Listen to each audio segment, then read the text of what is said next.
Fidèles téléspectatrices et téléspectateurs de la RTB, vous qui êtes fidèles à notre émission Foi de croyants, bienvenue à votre émission de ce jour, en ce dimanche où nous sommes le 11e dimanche du temps ordinaire. Confions ces moments de partage autour de la foi au Seigneur par la prière.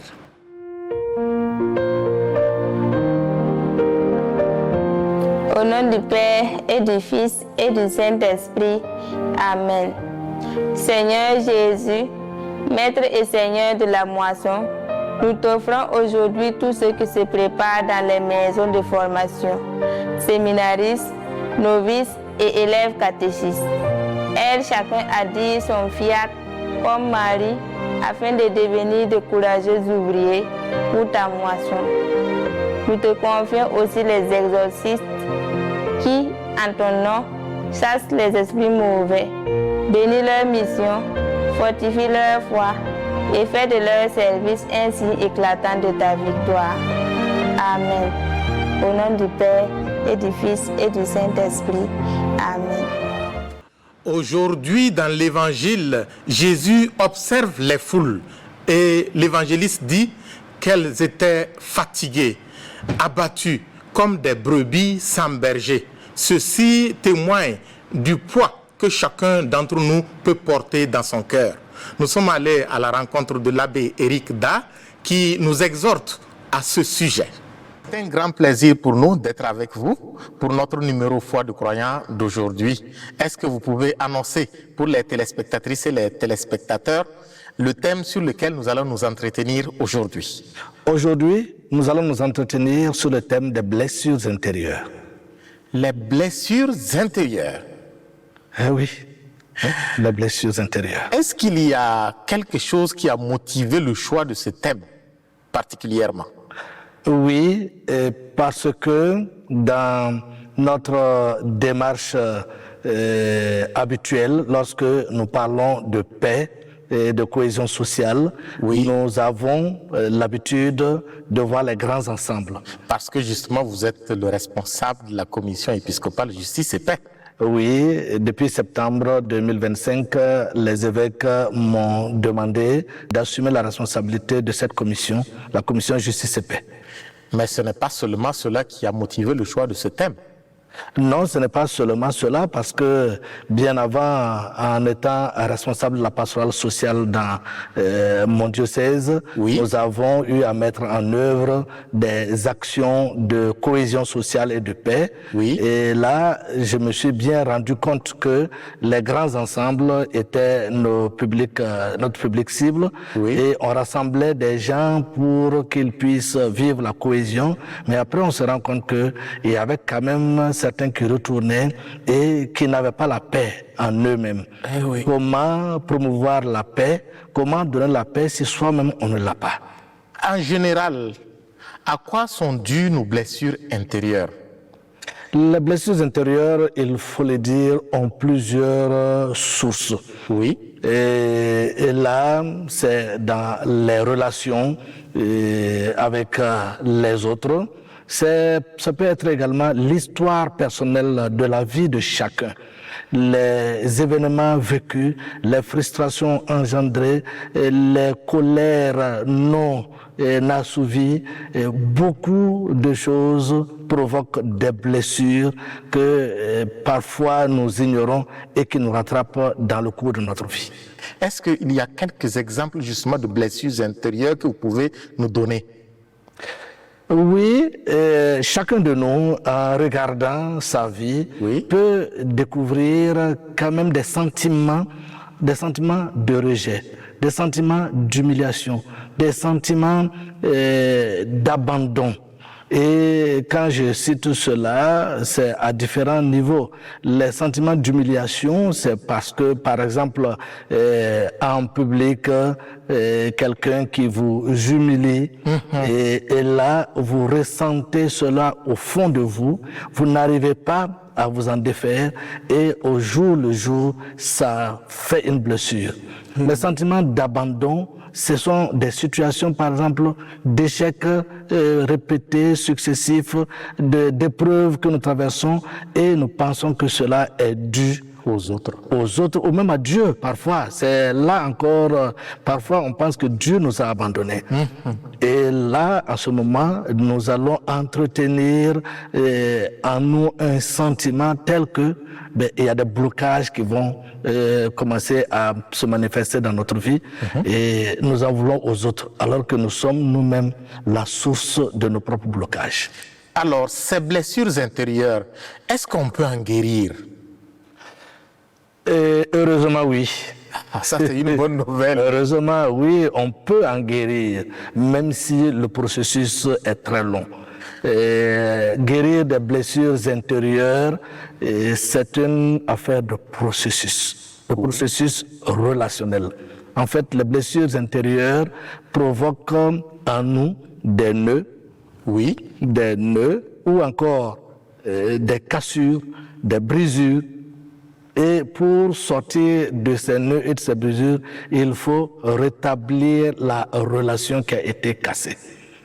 Et comment rétablir cette relation cassée? C'est là qu'intervient tout le trésor spirituel de l'Église. Alors, est-ce que vous avez eu justement à accompagner des gens ou des groupes dans ce processus-là?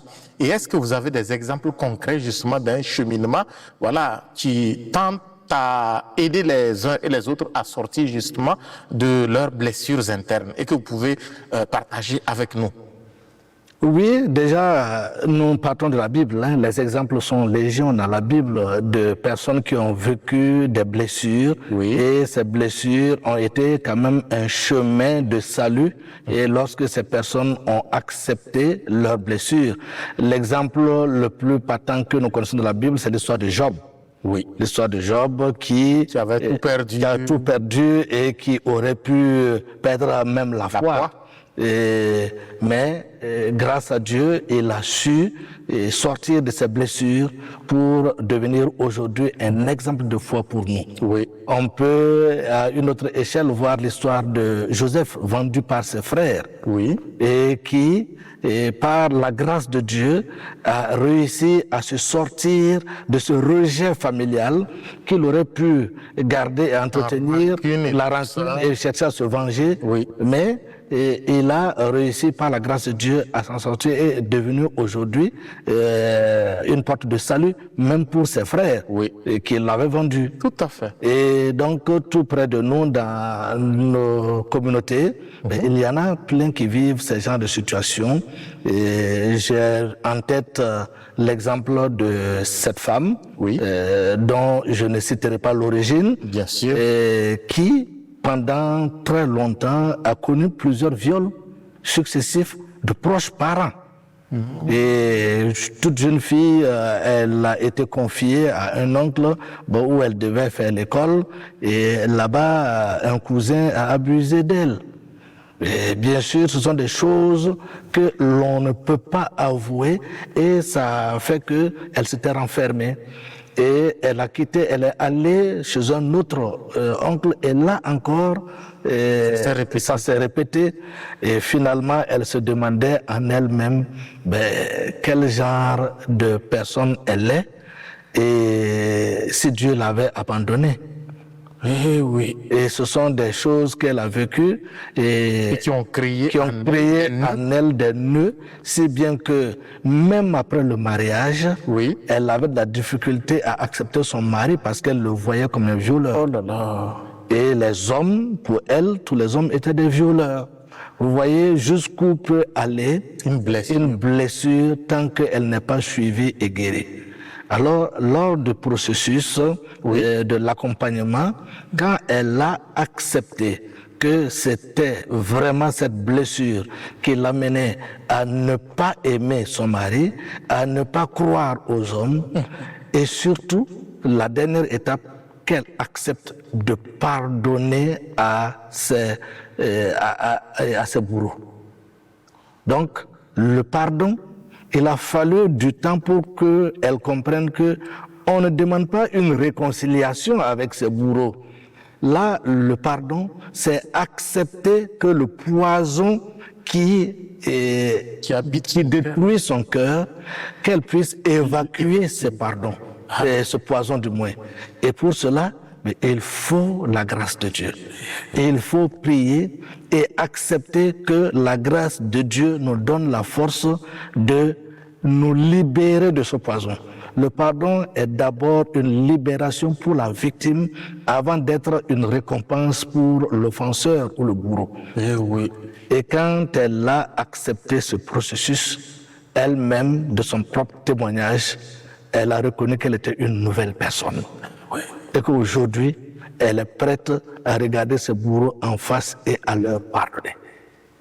Et après, quand elle est rentrée, son mari et ses enfants ont été les premiers à dire « Maman, Elle a changé. vous êtes une nouvelle personne. » Oh là là, comme c'est beau. Ah oui, c'était un témoignage très émouvant.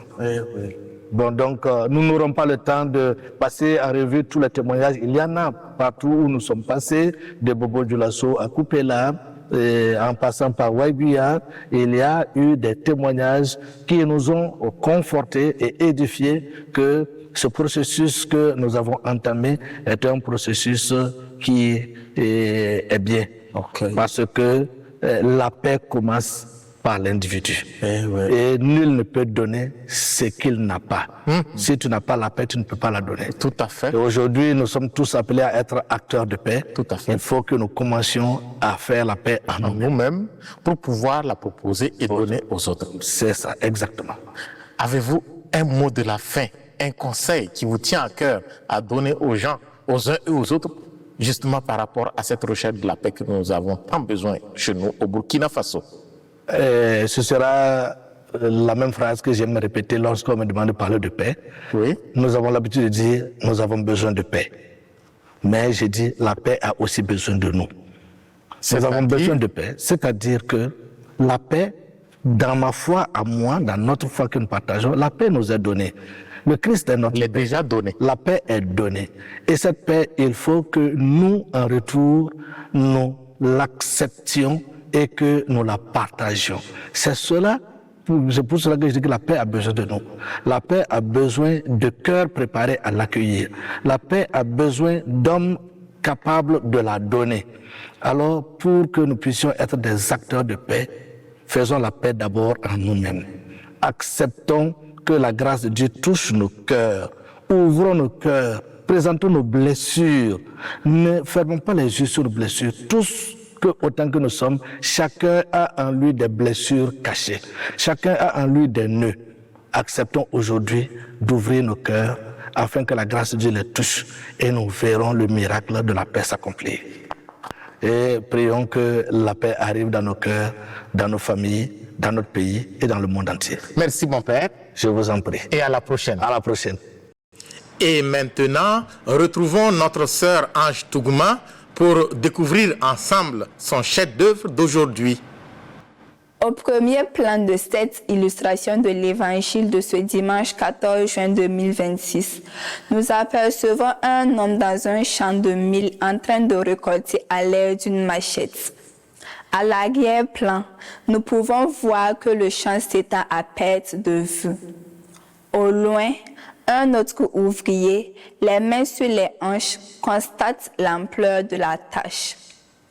Comme intention, nous demandons à Jésus de faire partie de ces ouvriers pour aider à sa moisson. À la fin de l'évangile d'aujourd'hui, Jésus nous dit, vous avez reçu gratuitement, vous aussi donnez gratuitement. Et nous, parce que nous sommes catholiques baptisés, nous avons reçu la paix du Seigneur. En étant attentifs les uns aux autres, nous allons pouvoir donner cette paix-là à toutes les personnes qui ont des blessures au plus profond de leur cœur. Que le Seigneur nous donne l'Esprit Saint pour que nous puissions réaliser cela. Bon dimanche et à la prochaine.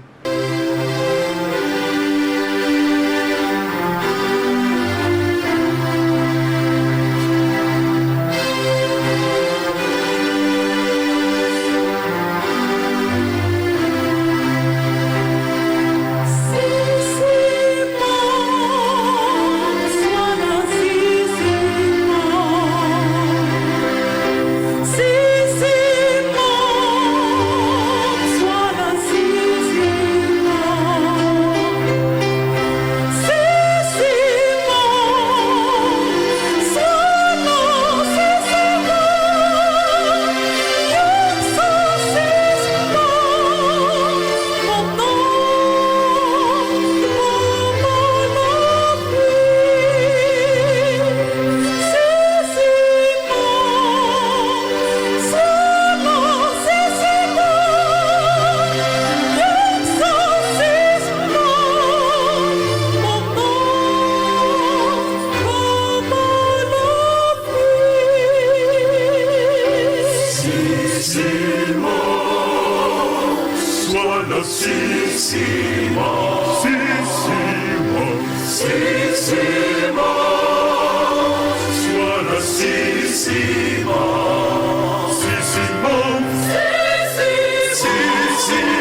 No.